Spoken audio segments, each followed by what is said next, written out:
Ghanaians will soon pay at least 1 cedi more per litre of fuel after Parliament passed the controversial Energy Sector Levy Amendment Bill 2025 late last night. So this has been passed already. This is not a bill. It's already been passed by Parliament. And that's the information that you should know. The government insists this levy is critical to tackling Ghana's crippling energy sector debt, now at some $3.1 billion as of March 2025. Now, Finance Minister Dr. Kasiela Tuforsen warns that the $3.7 billion is actually needed to clear the debt fully, with an extra $1.2 billion required for 2025 in terms of thermal fuel purchases. The minority disagrees with this move, accusing government of pushing a hypocritical tax after repealing the e-levy. The majority says this is a necessary sacrifice to end doomsday. Well, this is a matter that indeed would affect all of us in every way as you look at it. But this is exactly what happened in Parliament last night when this was passed by Parliament. Take a listen. Have raised additional revenue to fund the needs in the power sector. Government is proposing an increase in export price of petrol, diesel and related products. The impact will be absorbed by the gains made from the strong performance of the Ghana cities. The Speaker, I repeat, the impact will be absorbed by the gains made from the strong performance of the Ghana cities. And this will mean that consumers will not have to pay extra for the price of petrol and diesel beginning today. Right, Honorable Speaker, our simulations suggest that there will be no increase in the export price of petrol and diesel in the next window beginning today if the levy is imposed. This is because of a strong Ghana city. Right, Honorable Speaker, the levy will serve as a dedicated source of funding to the power sector, and the proceeds will be earmarked for the procurement of essential fuel for power generation. Mr. Speaker, it is only important that we engage and you let us know. You come with your justification. You came here to present your budget. You presented your budget saying you are not going to introduce new taxes, new levies. Then you turn around, you say you are repealing e-levy. You are all over the place. Now you are bringing back e-levy. And then you say that the Ghanaian public will not feel it. Mr. Speaker, you repeal e-levy, reintroduce e-levy. That's what you are doing. What are you? This is the e-levy. You have introduced e-levy. Then you say that you run it through certificate of agency. Mr. Speaker, Honorable members, the e-levy being introduced. Honorable members, this is a house of record. What is it? Honorable members, this is a house of record. The bill introduced, which I have just referred, is Energy Sector Levies Bill. E-levy. So this is not electronic levy. Mr. Speaker, with respect, allow the minority to have its say. That's exactly what happened in Parliament last night, and you had the minority leader Alexander Apenyomak in there asking that the minority should have their say on this particular levy, which was passed, in fact, by Parliament last night. Now, as you've been monitoring the reactions so far, there's been a number of very, very cogent concerns that have been raised by persons who are looking at the eventual impact of this. Dan Kanamwa is going to be joining us in a bit. He is the Executive Secretary of the Chamber of Petroleum Consumers. Dan Kanamwa is joining us on the telephone in a bit right now. Also, we have Richmond Roxon.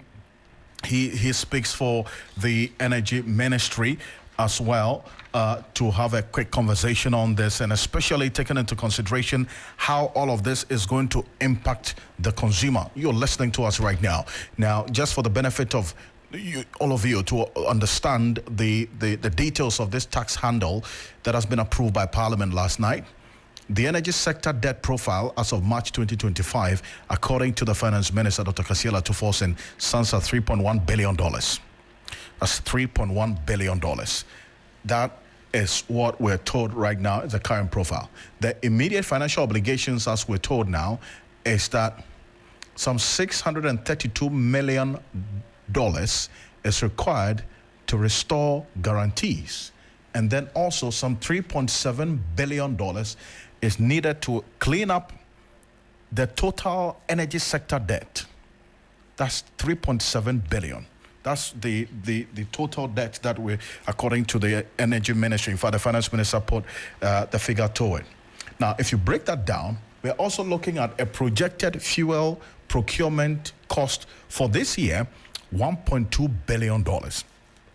And I recall that the energy sector report that was published by the Energy Commission also captured this $1.2 billion as if government needs to get this money if our lights would have to be kept on for the rest of the year.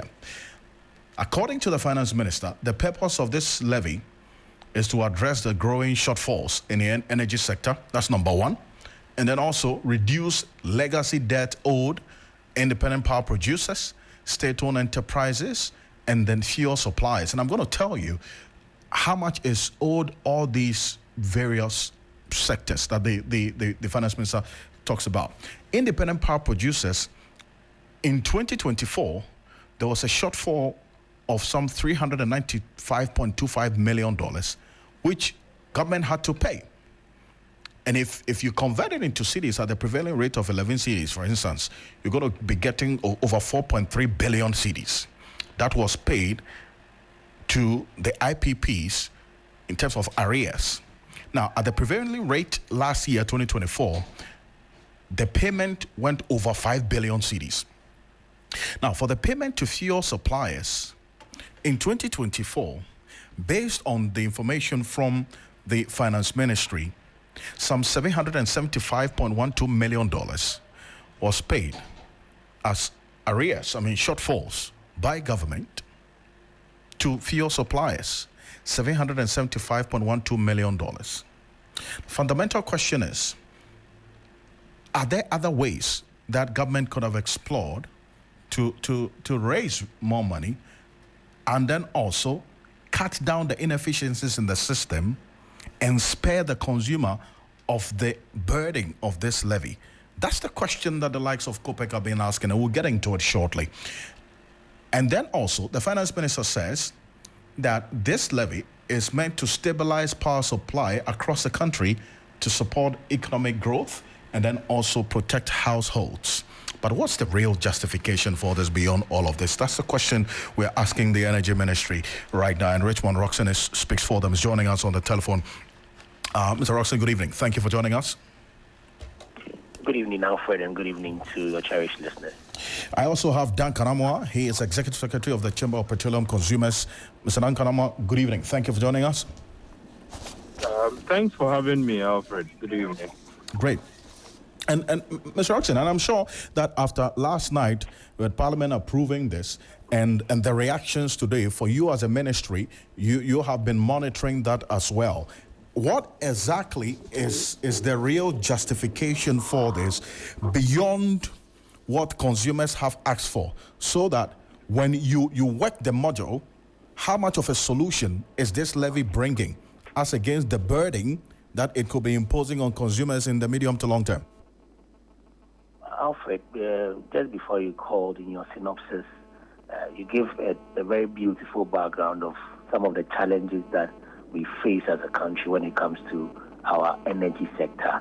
If you look at the memorandum accompanying the Energy Sector Amendments Bill, which was presented by the Finance Minister, he described the power sector as the biggest economic and fiscal risk currently facing our country. And this is because if you look at the challenges we face, we look at the liabilities in the energy sector, these are very difficult times. If you are left with a debt of $3.1 billion when it comes to your generation, you are left with $1.75 billion for IPPs. If you are supposed to find $1.2 billion to buy liquid fuels every year, it's challenging. And you have a distributor or ECG that has liabilities which until recent times was about 80 billion Ghana cedis, but because of the exchange rates now it's jumped about 67 billion. Then you are in trouble. The total energy sector debt, beyond everything that I've mentioned, that what we need to clean up the sector is about 3.7 billion. So some of these measures I know are difficult measures. They are biting. Nobody likes to pay taxes. Payment of taxes are not pleasant, but these are very difficult measures that we have to put in place. The government has to put in place to be able to address some of the challenges. If these challenges are not addressed, at the end of the day, what it will be is that the energy sector, or the power sector to be precise, will threaten our national productivity and industry growth. Nobody wants to sleep in darkness. The goal of the government is to ensure that at all material time, there is sustainable, reliable power at affordable cost. And that is what has been the motivation, and that is what has been the drive to ensure that we have a clean energy sector devoid of the debt that we've seen over the period. Thankfully, the economy has made some significant gains. In January, where the exchange rate was around 17 Ghana cedis. Now it's averaging around 10, which is very good.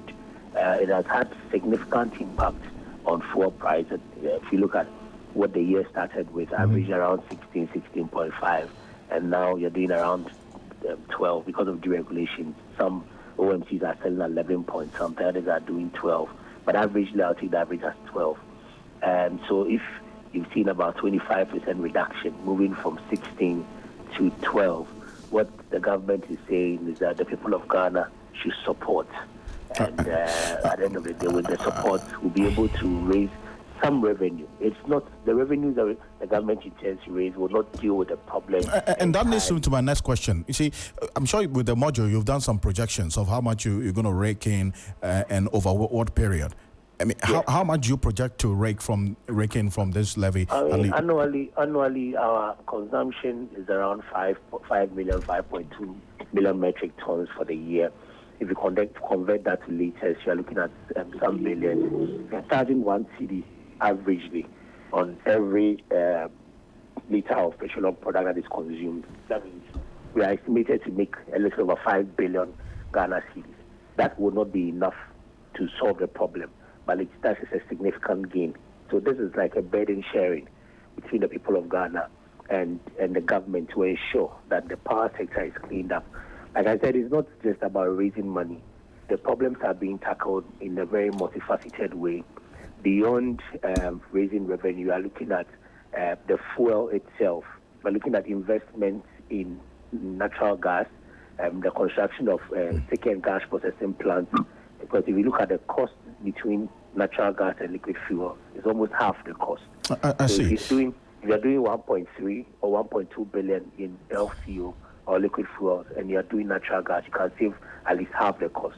So once we get more gas on board, definitely the cost when it comes to fuel will drop drastically, and then we'll be able to make the gains from that side. So yeah, there are a number of challenges, but all of them are being tackled in a very multifaceted way to ensure that we have a stable power supply at all material time. No, but why should we be paying? I'm going to come back to Duncan. I'm going to come to Duncan in a bit. But Mr. Roxon, why should we be paying for the inefficiencies, for instance, in ECG? We've been paying for the inefficiencies of ECG for a very long time now. Now you are increasing the burden that the consumers are having to pay for the inefficiencies of ECG, the losses as a result of power theft and so on, and then also all the leakages within the revenue administration system in the ECG itself.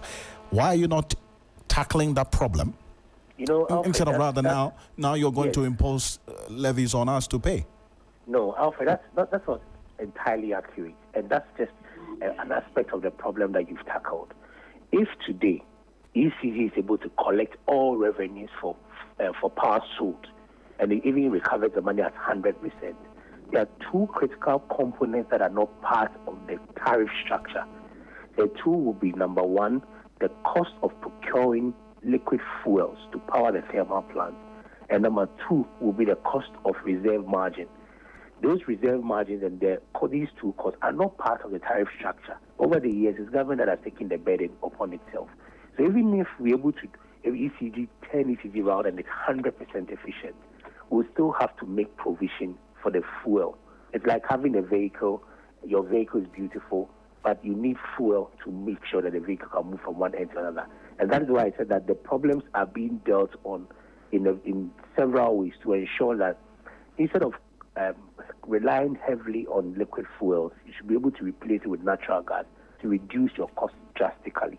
So it's not as if Ghanaians are paying for the inefficiencies of ECG or the power sector players. No, that is just a part of the problem.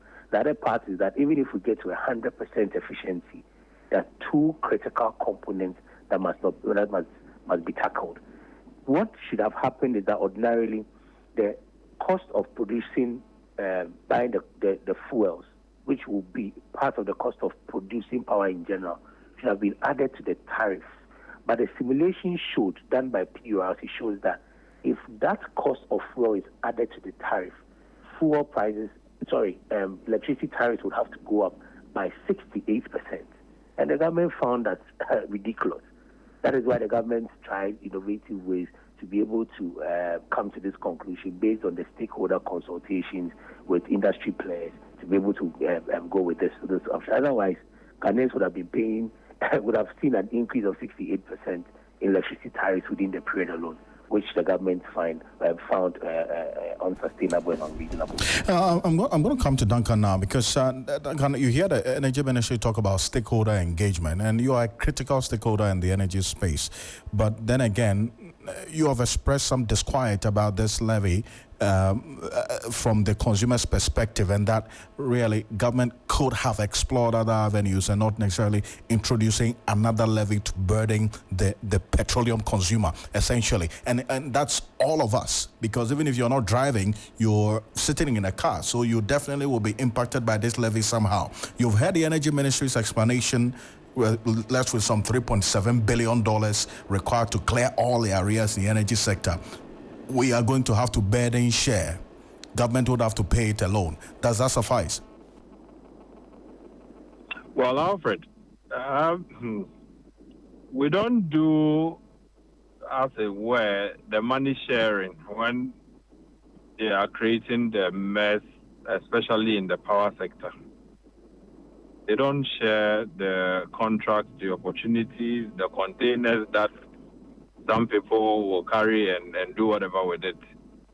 So sometimes I don't think that I will side with the new slogan of burden sharing. What creates the burden in the first place? I think that that ought to be addressed.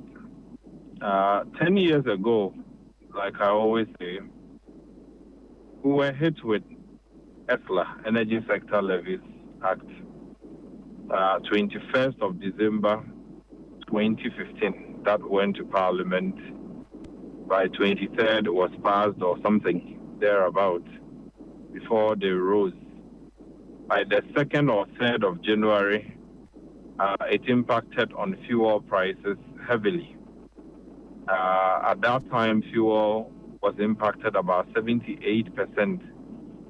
And so one would expect that the justification so made at the time, which was to the extent that there was some debts that needed to be dealt with or cleared, there also was the need to inject some money to make the energy sector efficient. I'm talking of injecting money into the operations of ECG to bring them to some greater efficiency.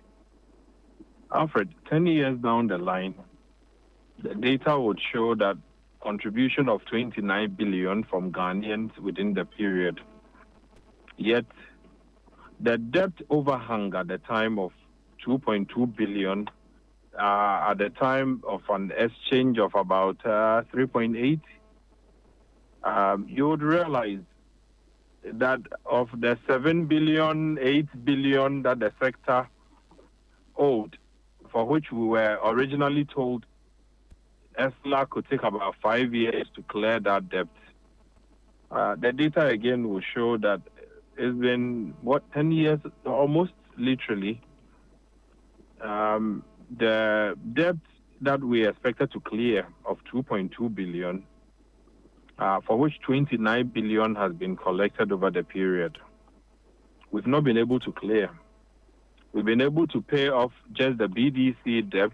And it's also because we are not accumulating anymore for the petroleum side of, energy. So there's no additional or new debts coming up. So whatever was left has been paid. But as far as the power sector is concerned, the more you pay, the more the debt accumulation probably it also grows, the faster it grows. And so for us, per this data, even this background, it's difficult to convince us at this point that merely collecting monies, merely asking Ghanaians to pay 1 Ghana cedi because there's a debt overhang, which debt we haven't discussed or found a solution to, and for which if you pay today, there's no guarantee that there will be no further accumulation or additional accumulations.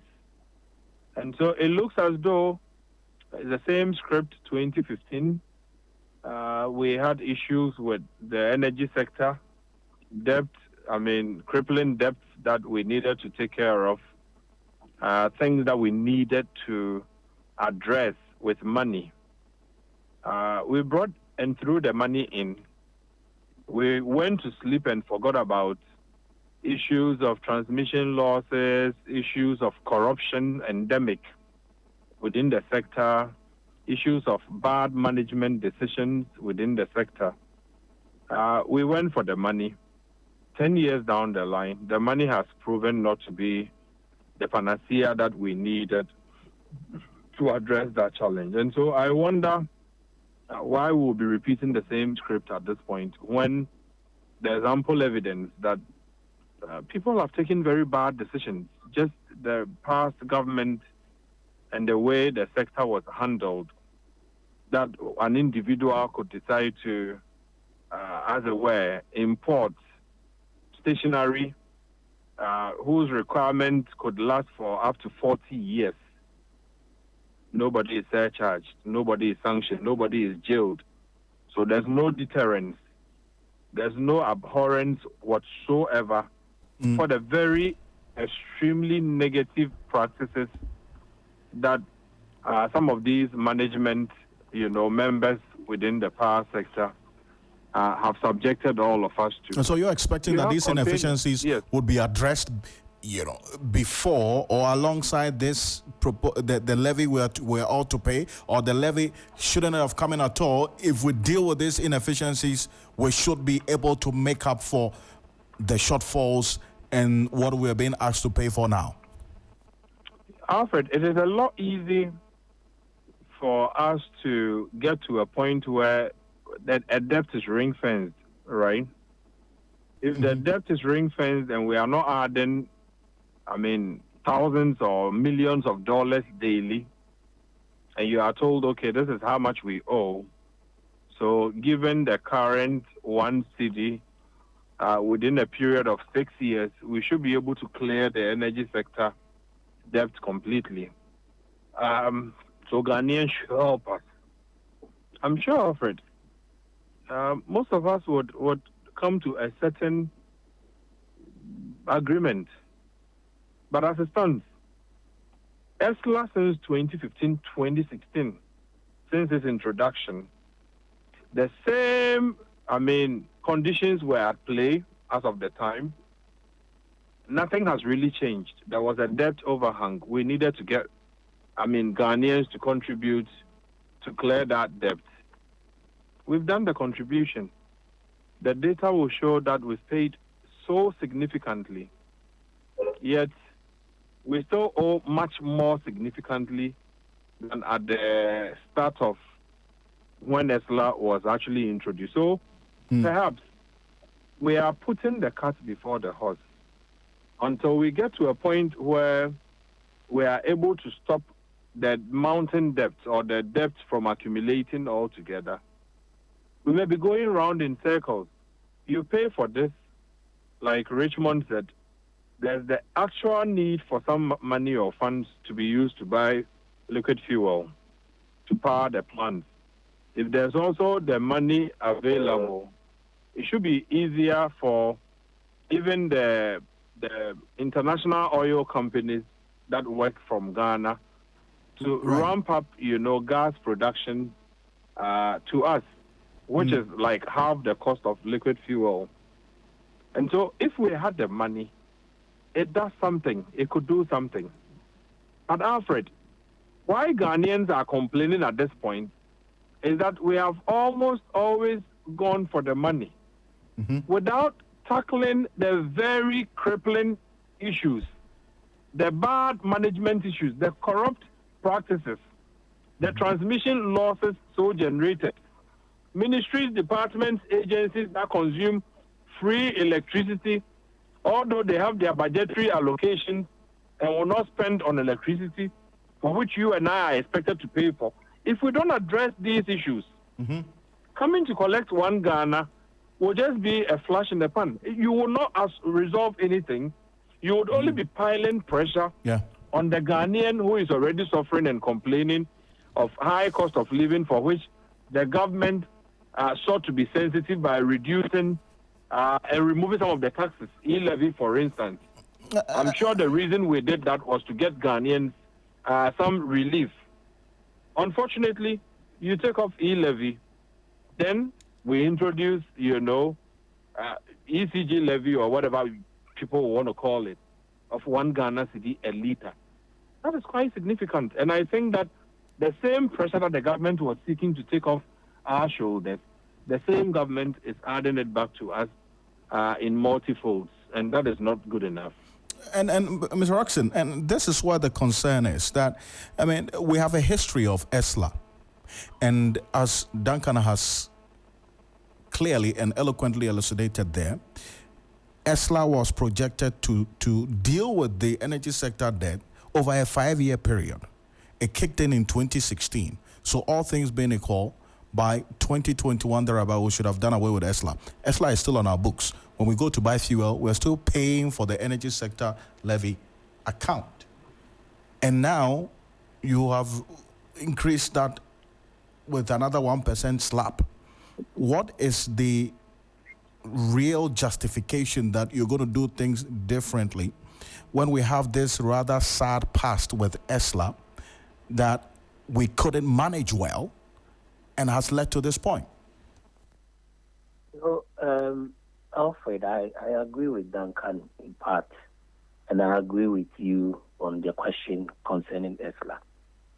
In 2015, at the time when President Mahama was in his first term, through Honorable Sektekpe, ESLA was introduced. If you remember the basis, at the time you had the fuel price, crude oil price moved from $100 per barrel to about $28 per barrel. And the had finished product also come down significantly. So decided that as a country, let's take advantage of the windfall. After it was passed, if you check the data, it will show that the funds were being channeled for the purposes that we intended at the time.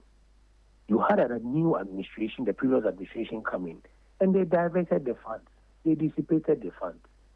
Some, for when DDEP happened, they even used part of the money to pay pensions. At the time, you would also remember that the bond, ESLA that was supposed to be for 5 years, they issued bond that was 15 years, actually extending the tenure of the fund. And that is one of the challenges that we face. The commitment from His Excellency the President and the Finance Minister together with the Energy Minister is that the monies will be channeled into its proper use. And they've done it before. This will not be the first time that they are supervised by funds. So, but let me find out. Is this going to be ring fenced to address the specific matter of buying fuel? Exactly. If you're going to ring fence this? In fact, yes, the President has spoken about this today, beyond what the Minister has said. The President has said that this fund will not be subjected to the hazards of the consolidated fund. Okay. And that he is committing to it, that it will be regularly audited and that the audit reports will be made public to ensure the transparency of the fund. Okay, but what are the timelines? Right, what are the timelines for this levy implementation? Because ESLA was supposed to be 5 years. Is more than 10 years now. It's almost 10 years now. What it is, yes, I get it. People have asked why there's no sunset clause. There is no sunset clause this time because instead of saying you want to take the money for 5 years or for 4 years or for 6 years, all the problems are being tackled at the same time. The president has said that by December 2026, he wants all the energy sector debt cleared for it to give it a clean bill of health. So as a government, even though there are no clear timelines, because all the problems are being tackled multifaceted, from time to time a review will be conducted. And that if the progress has been made and there's a need to even review the levy from 1 cedi downwards, that will be done. And that is why the government decided not to use timelines or introduce sunset clauses to say we'll take this money for 2 years or 5 years. No. If in 6 months, if in 10 months, if in 1 year, significant progress has been made, natural gas supply is up, the burden when it comes to liquid fuels has gone down drastically. The reforms that have been introduced in the power sector, cash waterfall mechanism. Okay, but all of that have been right. quickly. Let me get this. Progress to be made. Let me get this. So you're saying the president says by end of 2026, the entire energy sector debt should have been cleared. Did I get that right? Yes. Yes, that is the president's commitment. So the $3.1 billion should have been cleared by end of 2026. That is the commitment made by the president. Because when you have such debt, it stifles the progress of the sector. You are not getting the required investment. You are not getting the required money for the maintenance that you have to do. And you are always saddled with debt. And that is why all these plans have been put in place to make sure that we deal with it head on, once and for all. So I see. Moving forward, you have a clean energy sector. This is not healthy. And these are very, very difficult decisions. To help raise additional revenue to fund the needs in the power sector. Government I'm sorry, but this is the concern. I'm sorry for that interruption. But the inefficiencies you talk about is where the issue is. And Duncan, referenced that quite clearly about what has been going on in the sector. There is no clear evidence that you have taken any drastic measure in addressing the inefficiencies in the sector, but yet you are imposing this levy to as it were get consumers to pay more to address the problem. But Alfred, that's not accurate. When you say there is no clear, what specifically have you done to address the inefficiencies in ECG? The loopholes in the ECG, the power theft we are seeing, and all the inefficiencies in there. What have you done? Let me give you some of them. One of the first challenges that the minister noticed when it comes to the operations of ECG will be the procurement practices at ECG. ECG last year, in fact, 2023-2024, if you look at the contracts that ECG awarded alone, they had a budget in 2023 to spend 900 million. They spent 8.3 billion. In 2024, they had a budget of 1.2.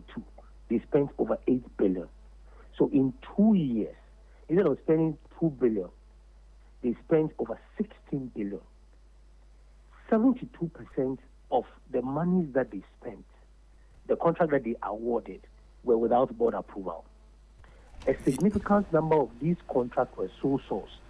Yes, I think that is quite public. Alfred, it's quite public. I think, yes, the details of that report, we know it. Alfred, I was asking specifically about what you have done. I'm not talking about explaining the problem. That is what I'm saying. It's important that you allow me to land. And when I land, you know that the problems are being addressed.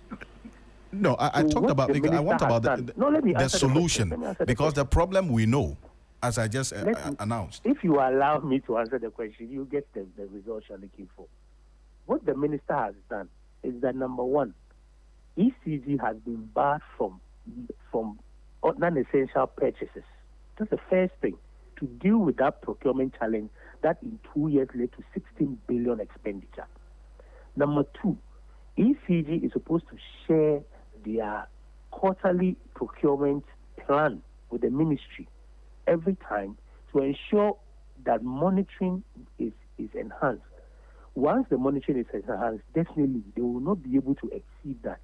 Number three, the practice where ECG imports goods and that they get to the port, they leave it there, and ECG has to go and look for money to clear, where it has led to over 2,600 containers in there. That policy has changed. I see. In fact, the minister's directive is that if ECG ends up contracting, the supplier must deliver the goods to the warehouse of ECG before it's paid.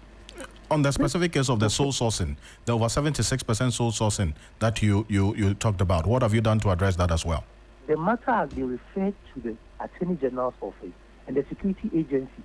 The minister, the minister has been following up to ensure that National Security and NIB and the police provides the report and that the Attorney General's office prosecutes people for procurement breaches. There's not a case nothing has been done. That is absolutely not the case. Okay. What has been done is that even ECG staff, some of them have been asked to step aside for investigations to go on when it comes to some of these issues.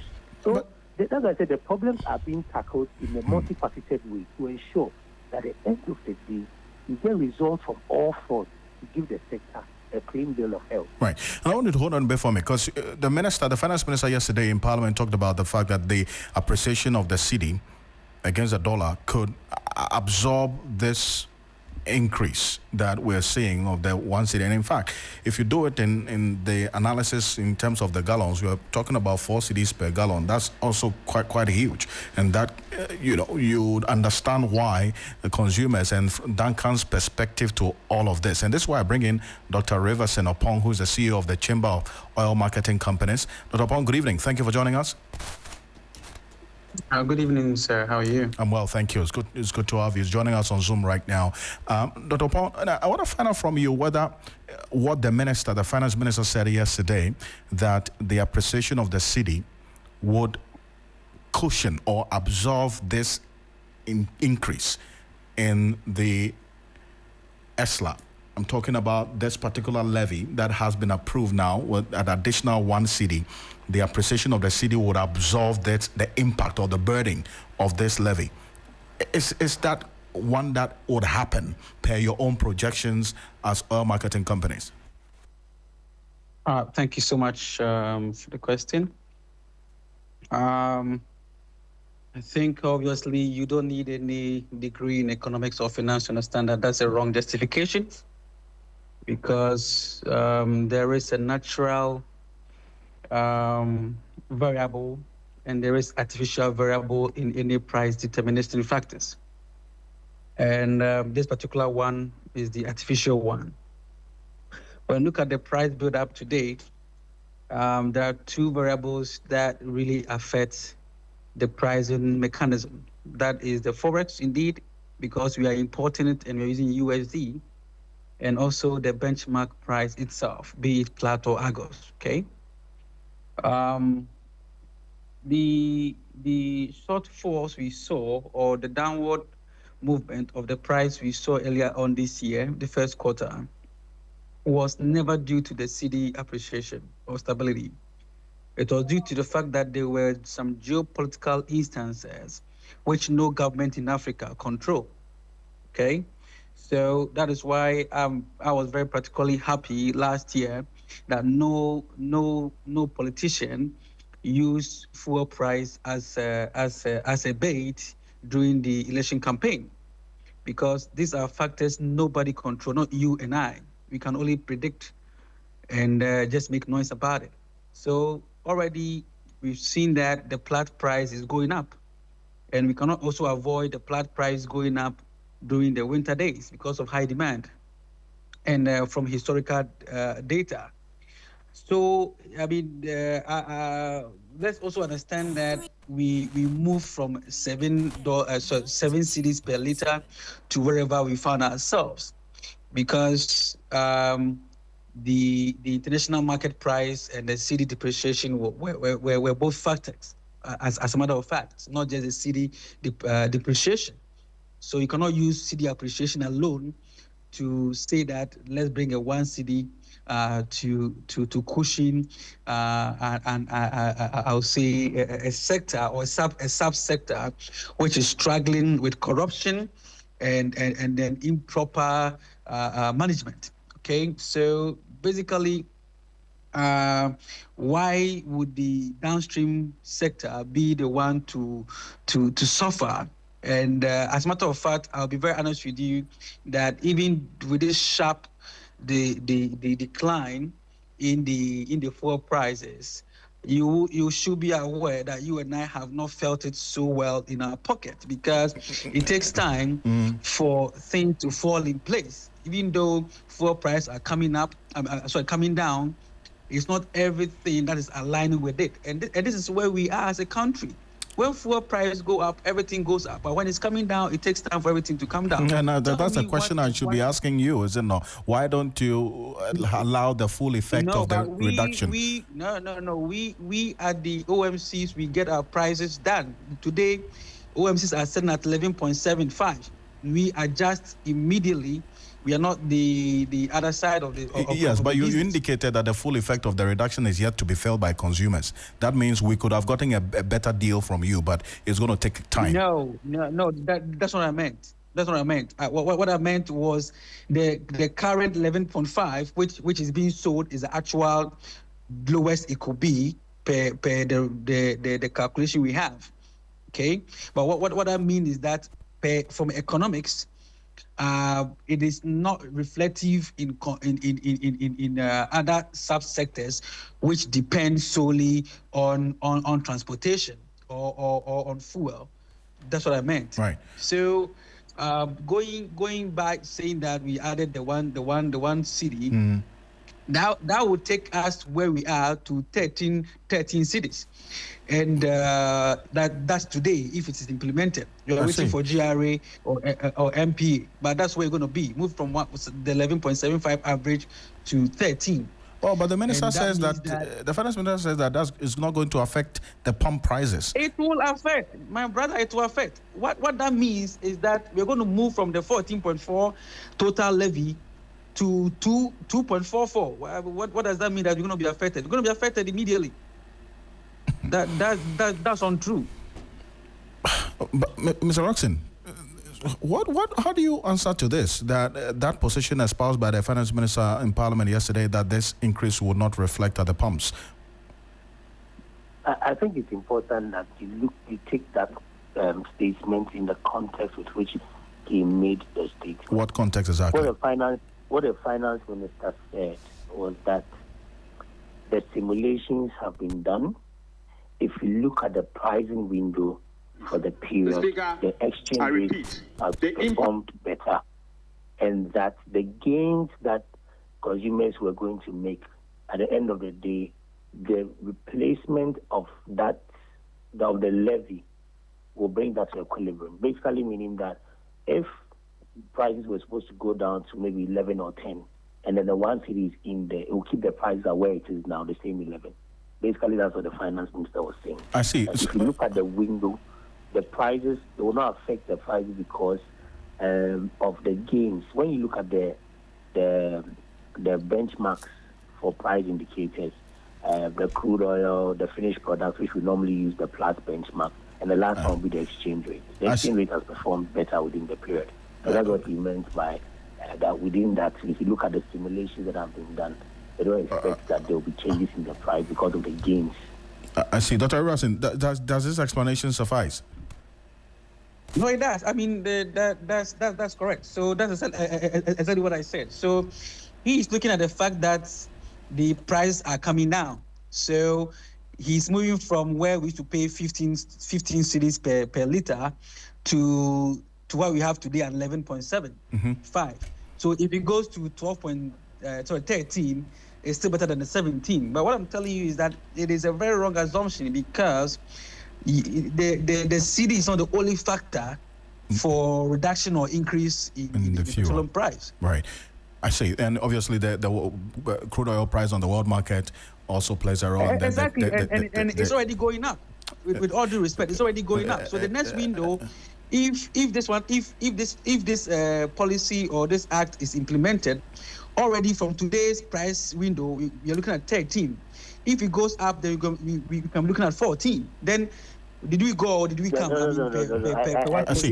Gentlemen, so this is what we're going to do. Yes, Richmond, I know that, to be honest, I know that this is a conversation that is not ending today.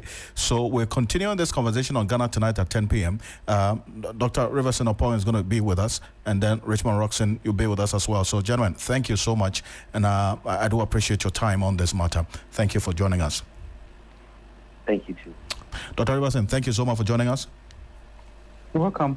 Perfect. Dr. Riverson Opong is the Chief Executive Officer of the Chamber of Oil Marketing Companies. These are the companies, the fuel companies, the fuel stations that you go to. He is the CEO of the Chamber of these oil marketing companies that sell fuel to all of us.